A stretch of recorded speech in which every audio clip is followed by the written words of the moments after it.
+1 text ബുക്കുകളിൽ അടുത്ത വർഷം മാറ്റം വരുന്നു. പാഠപുസ്തകങ്ങളിൽ മാറ്റങ്ങൾ വരട്ടെ, ഞാൻ ഹാപ്പിയാണ്. 1-ാം ക്ലാസ്സിലെ പഴയ പാഠപുസ്തകങ്ങളിലെ ആദ്യത്തെ പാഠം. രാവിലെ അമ്മ എഴുന്നേക്കും, മുറ്റമടിക്കും, പാചകം ചെയ്യും, കുട്ടികളെ എഴുന്നേൽപ്പിച്ച് കുളിപ്പിച്ച് അവരെ പുതിയ ഡ്രസ്സ് ഇടിപ്പിച്ച് കവളിൽ ഒരു മുത്തവും നൽകി സന്തോഷത്തോടെ സ്കൂളിൽ അയക്കും. അക്കാലത്ത് ഈ പാഠപുസ്തകം പഠിക്കുന്നവർ ആ പഠിച്ച കാര്യങ്ങൾ അതേപടി പ്രാവർത്തികമാക്കിയപ്പോൾ അമ്മമാർ എപ്പോഴും വീടുകളിലും അടുക്കളയിലും കുട്ടികളെ നോക്കുന്നതിലും ഒതുങ്ങിപ്പോയി. എന്നാൽ ഇന്ന് പുതിയ 1-ാം ക്ലാസ്സിലെ പാഠപുസ്തകങ്ങളിൽ ഇങ്ങനെയല്ല. അമ്മ മുറ്റമടിച്ചാലും അച്ഛൻ മുറ്റമടിച്ചാലും ഏട്ടൻ മുറ്റമടിച്ചാലും ചൂല് പിണങ്ങില്ല.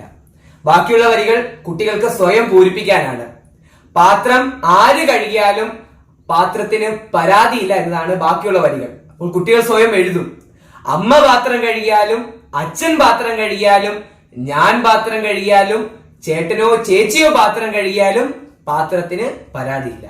അതെ, നമ്മുടെ പുസ്തകങ്ങളാണ്, വിദ്യാഭ്യാസമാണ് വലിയ മാറ്റങ്ങൾ കൊണ്ടുവരുന്നത്. അതുകൊണ്ടാണ് എല്ലാവരും പുസ്തകവുമായി ബന്ധപ്പെട്ട് കൂടുതൽ ഇടപെടുന്നത്. എന്തായാലും നമ്മുടെ നാട്ടിൽ, കേരളത്തിൽ ഇടപെടലുകൾ പോസിറ്റീവാണ്, റിസൾട്ടും പോസിറ്റീവ് തന്നെ.